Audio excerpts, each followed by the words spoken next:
Yes, as if things aren't difficult enough. We have lots of planets in retrograde. But the one that goes retrograde this week is like a cherry on top. Mr. Chiron, come on down. The wound has to walk backwards sometimes so the soul can rise. Chiron, the wounded healer, okay? My guy. He officially goes retrograde July 30th, but you're feeling him station and slow.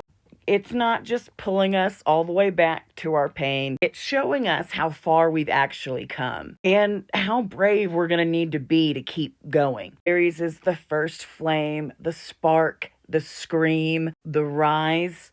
But that's also where the pain begins. The neglected child, the forgotten child, the buried child, the silenced survivor, the ones that had no other choice but to be strong before they were safe. And I have struggled through that last sentence because that is like what I feel right now so much. We are going to have to be strong before we have like some guarantees of safety. Kyla, just read your thing. I've been too emotional. So Chiron will station retrograde at 27 degrees, and he will go all the way back to 22.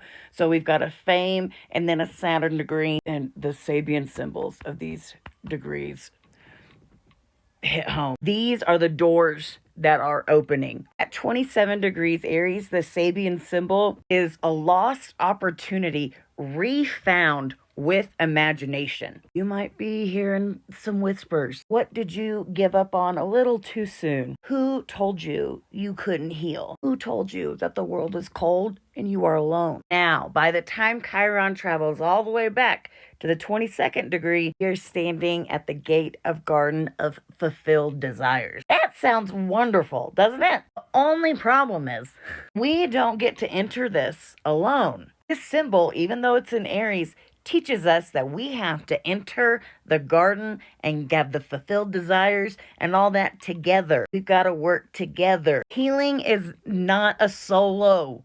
It's a chorus. This retrograde edge is very, very close to America's natal Chiron at 20 degrees Aries. So they're not exact, but they're conjunct. We can see it right now. Our country is screaming. This wound has been baked into the bones of our country. Courage without care, war without reason or without healing, survival without sovereignty. We're feeling it. We're in our bodies, in our headlines, and in our rage. This is like warrior wound work, not BS empowerment stuff. We're not bypassing. We're not staying stuck in the rise and grind. We are in the present and we know what's happening. It's again, crying in the mirror, crying in the shower. My favorite thing to do. Apologize to your younger self. I've been talking to little Kyla a lot. Chiron and Aries in transit, even if you don't have Chiron and Aries natally, we're all getting that a little bit of illumination. And it's also about learning to lead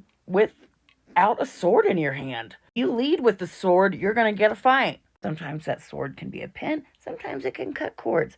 But you don't always have to be on guard. You owe yourself that much. Being on guard all the time wrecks you. I'm speaking from experience, and I'm being a hypocrite. So during this Chiron retrograde, okay, I want us to ask ourselves, and I'm going to ask myself this too. What have I confused pain for power?